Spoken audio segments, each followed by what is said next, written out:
خواتین حضرات،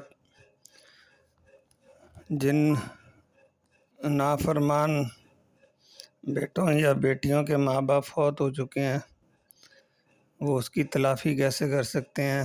یہ مشکوٰۃ شریف کی حدیث سنیں۔ حضور اقدس صلی اللہ علیہ وسلم کا ارشاد ہے کہ جس شخص کے ماں باپ دونوں یا ان میں سے کوئی ایک مر جائے اور وہ شخص ان کی نافرمانی کرنے والا ہو تو اگر وہ ان کے لیے ہمیشہ دعائے مغفرت کرتا رہے، اس کے علاوہ ان کے لیے اور دعائیں بھی کرتا رہے، تو وہ شخص فرما برداروں میں شمار ہو جائے گا۔ تو جن بدقسمت اولاد کے ماں باپ فوت ہو چکے ہیں اور انہوں نے ان کی نافرمانیاں کی ہوئی ہیں زندگی میں، اب ان کے بعد دعائے مغفرت ان کے لیے مسلسل کرتے رہیں اور ان کو اصالِ ثواب پہنچاتے رہیں۔ وہ کسی بھی صورت میں ہو سکتا ہے، ان کی طرف سے صدقہ کریں، کوئی پانی کا نلکا لگوا دیں، مسجد میں تعاون کر دیں، کوئی کولر لگوا دیں اور قرآن شریف پڑھ کے ان کی روح کو اصالِ ثواب کریں، تو اس طرح یہ نافرمانوں میں سے نکل کر فرما برداروں میں شمار ہو جائے گی اولاد۔ دوسری حدیث سنیں۔ ایک حدیث میں ہے کہ جو شخص اپنے والدین کی طرف سے حج کرے تو یہ ان کے لیے حج بدل ہو سکتا ہے، یعنی ان کی جگہ حج کر لیا، ماں باپ کی جگہ، وہ تو بہت ہو چکے۔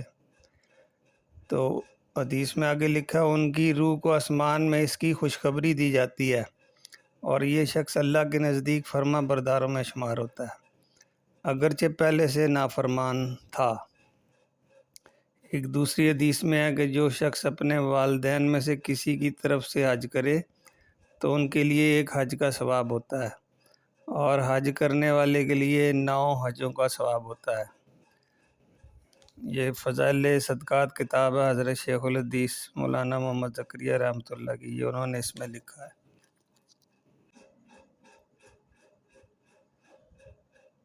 خواتین حضرات، عمر بڑھانے کے لیے اور رزق بڑھانے کے لیے نبی صلی اللہ علیہ وسلم نے کیا بتایا، یہ سنیں۔ فضائل صدقات حضرت شیخ محمد زکریا رحمۃ اللہ کی کتاب ہے، اس میں لکھا ہے۔ حضرت انس رضی اللہ عنہ فرماتے ہیں کہ قیامت کے دن رحمان کے عرش کے سائے میں 3 قسم کے آدمی ہوں گے۔ ایک صلہ رحمی کرنے والا، یعنی رشتہ داروں سے اچھا سلوک کرنے والا، اس کے لیے دنیا میں بھی اس کی عمر بڑھائی جاتی ہے اور رزق میں بھی اضافہ کیا جاتا ہے اور اس کی قبر میں بھی وسعت کر دی جاتی ہے، کھلی کر دی جاتی ہے۔ دوسری وہ عورت جس کا خاوند مر گیا اور وہ چھوٹی اولاد کی پرورش کی خاطر، چھوٹے بچوں کے لیے کہ ان کے جوان ہونے تک نکاح نہ کرے اپنا، تاکہ ان کی پرورش میں مشکلات پیدا نہ ہوں، یہ اللہ کے عرش کے نیچے رہے گی، اس کا سایہ ہوگا عرش کا۔ تیسرے وہ شخص جو کھانا تیار کرے اور یتامہ مسکینوں کو دعوت کرے۔ اللہ تعالیٰ اس کے مطابق ہمیں عمل کرنے کی توفیق عطا فرمائے۔ کنز العمال کتاب ہے، اس میں حدیث لکھی ہے۔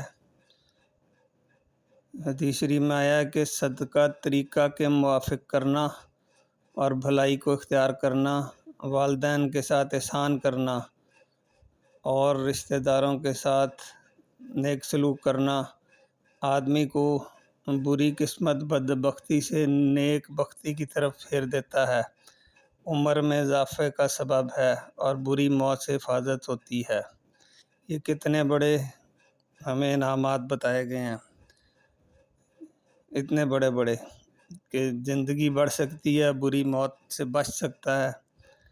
یہ اوپر والے بتائے جو عمل ہیں، یہ صدقہ اور والدین کے ساتھ احسان، یہ کر لے۔ اللہ عمل کی توفیق دے۔